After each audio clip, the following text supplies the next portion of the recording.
Ayan, magandang umaga po sa lahat. Ayan na,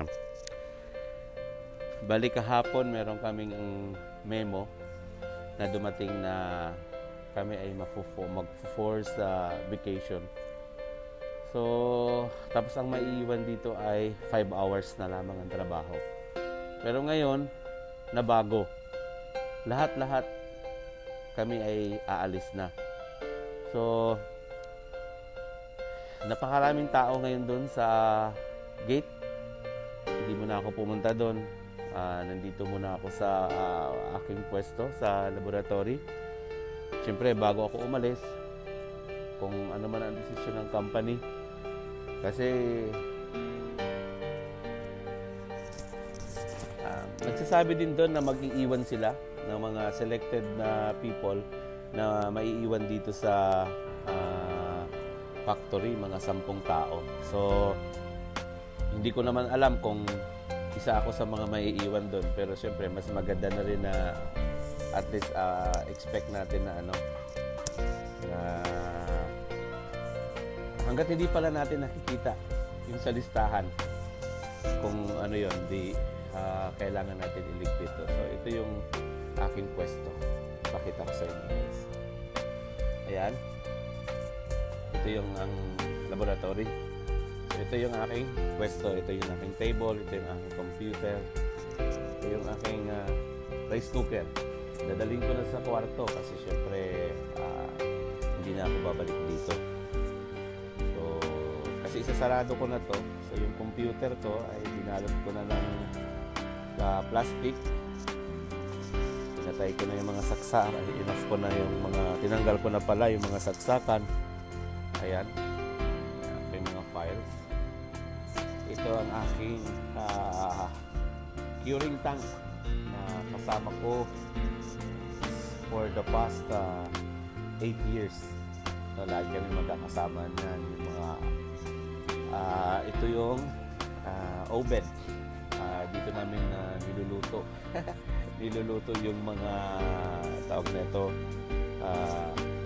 mga buhangin na tinetest namin, mga bato. So, ayun sa lahat, mga sub-equivalent. So, hindi ko alam kung yun nga, kung maiiwan ako dito or hindi. Basta sa akin ay niready ko lang yung laboratory kasi siyempre ako yung in charge dito. So, kailangan ay maayos kasi hindi ko alam kung makakabalik pa ba ako dito or tuluyan ko nang iwan to. So, dito ako tumanda na. Iba't ibang klaseng tao na yung mga nakasama ko dito, iba't ibang helper na mga nakasama ko dito kasi every project nag-iiba ng mga nag-iiba kami ng mga samahan. So, ayan, nakakalungkot kasi sa biglaan na pangyayari pero kailangan na rin. Ang plano ko kasi ay 14 months from now, bali March 2022. So mukhang mapapaaga yung aking pag-exit. No regret. Hindi ako pupunta sa opisina. Antayin kong ipatawag ako kung kasama ako sa listahan or hindi. Pero yun nga, sa ngayon nga ito ay nilagyan ko na ng plastic para i-off ko na rin tong ref kasi wala nang tao dito.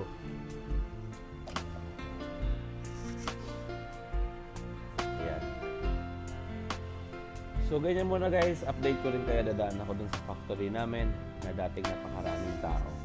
So dahil yan sa COVID-2019 na virus, so ngayon pa lang nadamay din sa amin kasi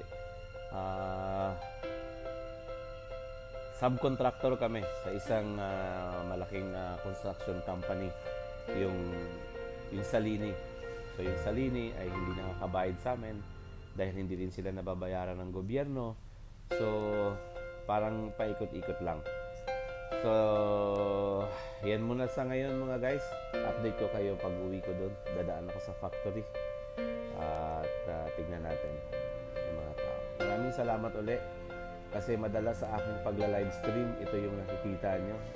Kadalasan sa aking mga live stream nung ako'y nagsisimula pa, itong lugar ang makikita nyo. So ngayon hindi ko alam kung masisilayan ko pa ito or hindi. Ayan. See you again guys. What's up mga ka-journey? So nandito po ako ngayong umaga. Biglaan po ito dahil po sa pangyayari. No? Alam naman natin, hindi lingid sa atin ang nangyari sa Pilipinas sa dala ng bagyong Ulysses. No? Mga nasalanta sa Rizal, sa Marikina, sa Cagayan, sa Quezon, sa Catanduanes. So, hindi lamang po mga ka-journey ang Pilipinas ang nakaranas ng bagyong Ulysses sa kanyang bagsik. Bagkos, pati rin kami dito sa Riyadh, Saudi Arabia ay nakaranas ng bagyong Ulysses. Bagyo, in a sense na binigla rin kami, no? Katulad sa mga kababayan natin dyan na biglang pag-arangkada ni bagyong Ulysses na yung mga karamihan sa mga kababayan natin ay hindi nakaprepare. So, ganun din ang nangyari dito sa amin ngayon sa Riyadh, no? Biglang nagsara yung company namin. So, ngayong umaga lang po kami ay nakapasok, kaya pa kami naka-safety jacket dahil hindi naman namin inaakala na ganito ang mangyayari. Although kahapon kahapon ay 8 hours na lang yung aming pasok at merong memo na lahat kami ay 5 hours na lang dahil sa pangyayari na hindi kami binabayaran ng aming main contractor. So syempre sino ba namang company na hindi binabayaran ng kanyang main contractor ang magtatrabaho. So gawa na rin po yan ng nangyari sa COVID-19. So marami po talaga ang naapektuhan dito sa Saudi Arabia. So kami ngayon siguro huli lang. Marami na rin tayong mga kababayan na dumanas ng bagyo sa kanilang buhay dito sa bansang sa gitnang silangan. Kaya ngayon po ay nararanasan po namin dito, nabigla kami. So makikita nyo dyan guys sa aking video yung pagmi-meeting ng aking boss at ng mga tao. Hindi ako pumunta doon kasi ako ay nag-aantay lamang po ng ipapatawag ako sa opisina kung ano po yung desisyon nila sa amin, kung forced vacation or magsistay, kasi meron din daw silang iiwanan ng mga tao dito, mga 20 o 30 na tao na iiwanan nila dito. So pero hindi ko alam kung ako ay makakasama doon. So much better na yon na handa. Kaya ang ginawa ko, pinrepair ko na ngayon ang aking opisina. Ito yung laboratory. So madalas nyo ako makita dati dito nung ako'y nagsisimula pa lamang sa aking pag-ELS. Ay dito ako madalas na mag-LS. So yung background ko ay yan lang yan. So ngayon ay binalot ko na ng plastic ang aking computer dito sa aking table. Yung mga iba, kinumpleto ko na rito yung mga gamit kasi nakapangalan lahat sa akin ng mga equipment dito sa laboratory. So, inipon ko na para kung ano man ay konti na lang yung aking maliligpit-ligpit. Ayan, inuwi ko na rin yung aking rice cooker. So, yung mga kasama ko rito, umuwi na sila. Nag-file na sila ng final exit. Ako ay ninanamnam ko pa, mamaya na ako alas 12 uuwi kasi alas 12 naman talaga kami dapat uuwi. So antay-antayin ko na lang. Yun yung bagyo ngayon namin dito, binigla. Although di naman natatakot kasi in everything give thanks, for this is the will of God concerning you. Wag mabahala. Sabi nga, 'di ba? If somebody closes the door sa'yo ay may magbubukas na bintana. Ayan, maraming salamat ulit sa inyo mga guys sa pagsama sa akin sa aking bagyong Ulysses dito sa Riyadh. Ito yung aming bagyo dito. Ayan, binigla rin kami na kumbaga vulnerable ang lahat ng mga tao.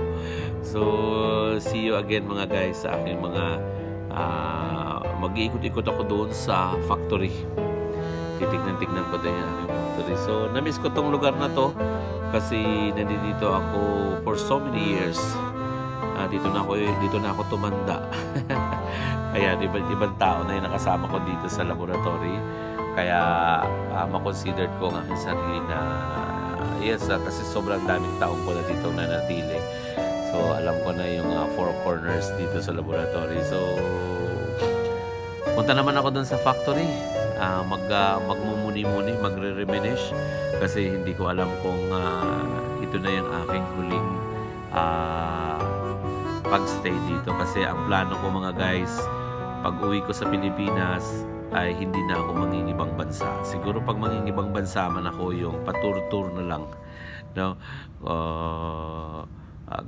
God's grace ay lalaki ang ating channel at pagbubutihin ko na lang ang aking pagbablog dun sa Pilipinas. So kung may mga bagyo at mga sakuna, asahan nyo ng mga guys na makikita nyo ako doon. So siguro ito na yung katuparan ng aking kagustuhan na sa Pilipinas ay gagawin ko ang good Samaritan, no? Good Samaritan sa mga kababayan natin na mga nangangailangan ng tulong. Of course, guys, sa pamamagitan din ng inyong mga pagtulong na ipaabot para sa ating mga kababayan. So, antabayanan nyo mga guys, yan ang aking gagawin na content pagdating sa Pilipinas. So, hindi lamang po sa Luzon, kundi kung saan man po sulok ng Pilipinas ay kung may mga taong maaari nating tulungan ay tutulungan natin. So yan muna mga guys, kailang beses na akong yan na muna mga guys, pero nandito pa rin ako. Lalabas ako, pupunta ako doon sa factory namin at titignan ko ang sitwasyon doon sa factory. So see you again guys. So ayan guys, ang factory namin. Samahan nyo akong bisitahin kung ano nang nangyari dito. Dati makikita nyo napakaraming truck dyan sa mga buhangin na namin dyan. Maraming truck yan dyan. Tapos doon naman sa parte na yon, yun yung steel yard, mga steel fixers. Ang daming tao dati dyan. Pero ngayon wala, parang ako lang yata ang tao. Nakakalungkot. Yan. Ito yung batching plant namin. Ito yung paggawaan ng semento. Ayan. Tapos ito yung aming mga panel. Wala nang tao mga guys. Kaya wala nang tao.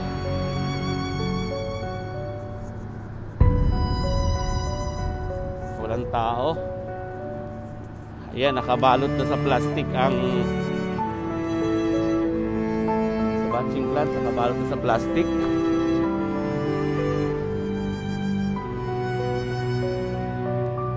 Ito ang aming factory. Wala nang tao na guys.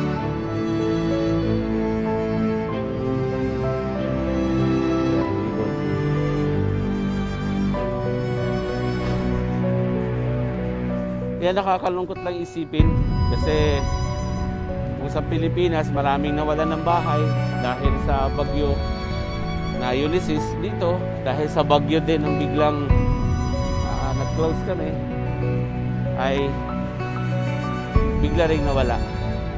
So wala talagang mga tao mga guys.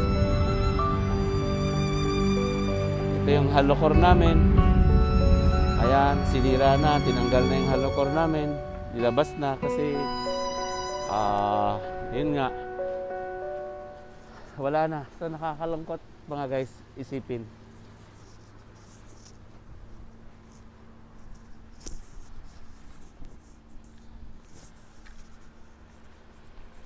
Yan.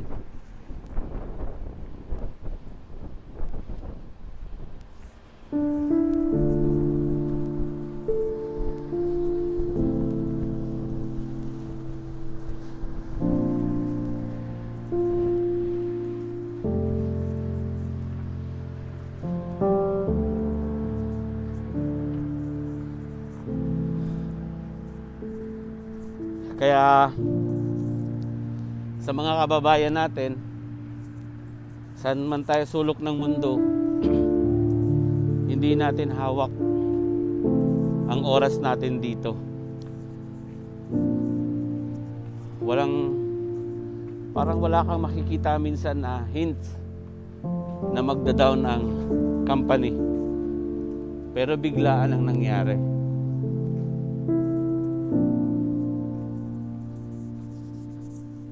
Nag-aantay rin ako ng news kung kasama ako sa listahan ng papaalisin. Actually guys, hindi lang naman ito first time. Hindi lang naman ito first time na nangyari dito sa amin. Nangyari na rin ito way back 2013 nung yung aming main contractor ay ang Saudi OJ. So, 2 beses nangyari yun. Tapos nangyari din yun sa Tuwal.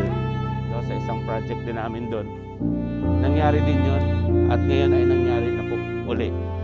Hindi na po bago sa akin ang pangyayari na yun. Pero nakakalungkot sa mga kababayan natin na mga bago dito. So, hindi nila alam yung kanilang gagawin. Pero ganun talaga, yan ang buhay. Dapat hindi ka talaga mag-expect na lahat ay magiging okay. Kailangan sa isang bagay ay sabi nga, di ba, walang forever. So minsan mahirap mag-isip o mag-expect na ang isang bagay ay maglalast sa'yo.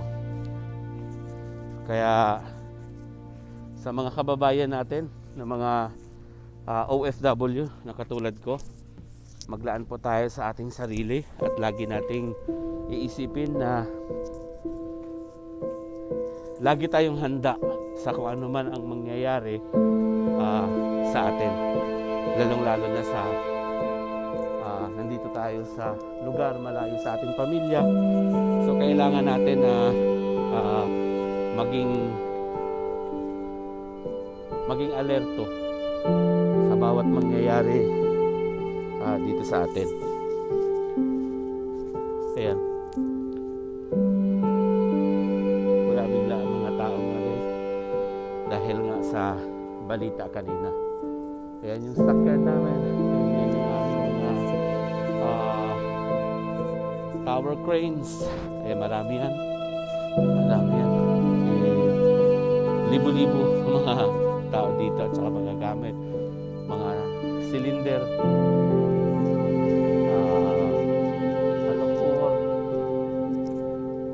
mga panels na namin ginagawa nandyan. So ayan, dito itong dinadaanan natin, ito yung bay 2 kung saan ginagawa yung may mga kulay na mga panels, mga sandwich panel din yung iba. Tapos dun sa kabila sa bay 1 ay yung mga SRC at mga OPC natin. Ayan, nakakamiss, walang katao-tao, ako lang mag-isa dito. So ayan yung ating gitna. Punta tayo Bay 1.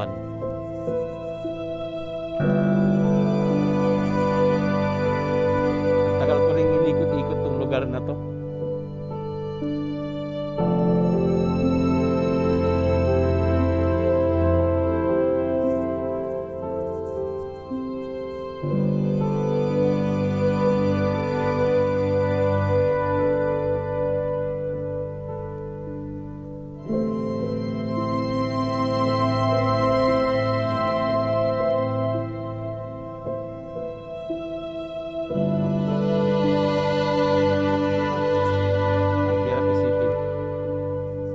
Dati dito parang ang daming tao. Sobrang daming tao dito sa bay na to. Yung sa bay na doon, sa kabila. Mga Pilipino doon sa Halocor. Ang dami-dami. Nakakalungkot lang isipin. Yan. So, antabayanan na lang natin bukas kung anong mangyayari sa akin, kung mananatili ako dito o uuwi na ako ng Pilipinas o kung ano man. Basta lahat ay kalooban ng ating Panginoon ang mangyayari dito sa amin. Hindi lang sa akin, kumbaga sa amin, dahil lahat-lahat po kami.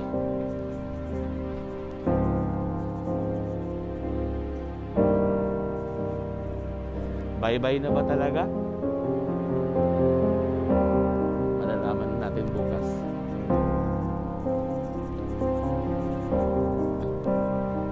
Ayan, so, yan mga guys, babalik na ako ulit sa laboratory. Ayan po. Ang aming batch plant. Dito ginagawa batch plant 1. Dito ginagawa ang SRC and OPC. Tapos sa gitna, yung may kulay. At yung sa pangatlo ay Halocor.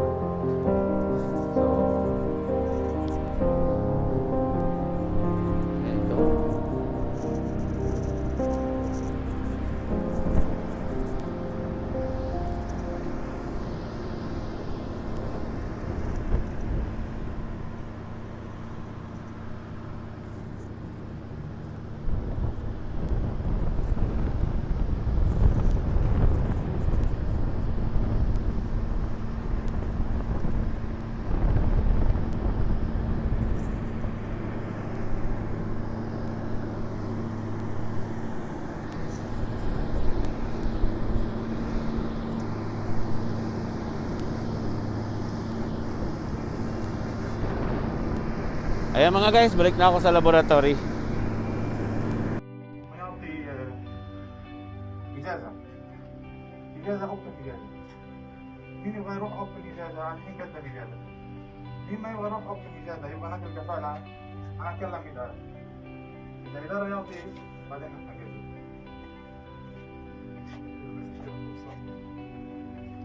اليوم كله إجازة. اليوم كله نفر يرجع برضه. نحن في مهندس عمر وإرشاد يخلي ممكن 10 نفر 20 نفر بس شغل 5 ساعة برضه. بعدين يجي شغل ثاني بعد شهر 2 شهر 3 شهر نحن فوق. هلا يمكن نفر ما يقدر يروح إجازة. أنا كلمت مهندس عمر إذا يقدر شغل هنا. إذا يقدر نعمل كفالة وإذا يقدر شغل هنا.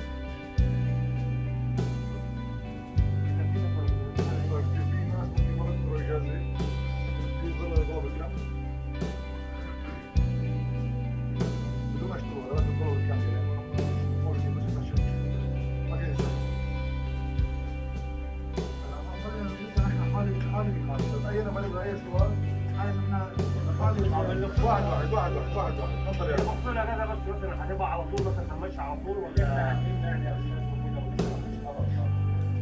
هذه اكيد شيء والله هي مفروض هذه تبع العالم اللي قدم ايه اول يا شباب يا شباب تفضل يا حبيبي في هذا السؤال سلام انا عندي سؤال مين يبغى كويستشن مين يبغى اي استفسار يعني الحين نحن كله نفر كله انكلودينج انا كله نفر اجازه ممكن انا لو اجازه خطوه أرجو إجازة على اعتراض الإدارة. هي طلبت من أول 2 شهر. إمام خلاص بعد 3 شهور. ودي نحن 2 نص. إحنا كان وضع كثير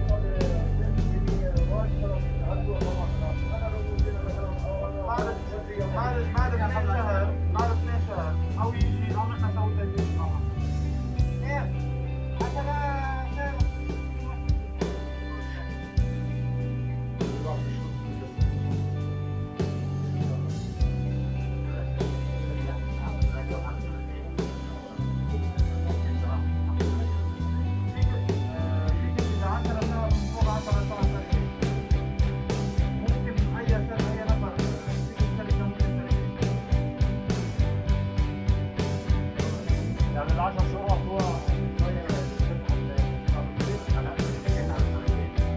على سنتين لا، على سنتين لا أكيد. طبعا احنا لسه لنا 10 شهور بس يعني على نفس الظروف على مدى السنتين اللي هو ما يتعلم الثاني لان صراحة هاي ناس يقول لي ده حسجلها وبسأل فيها الشهر والله ما في خطير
ده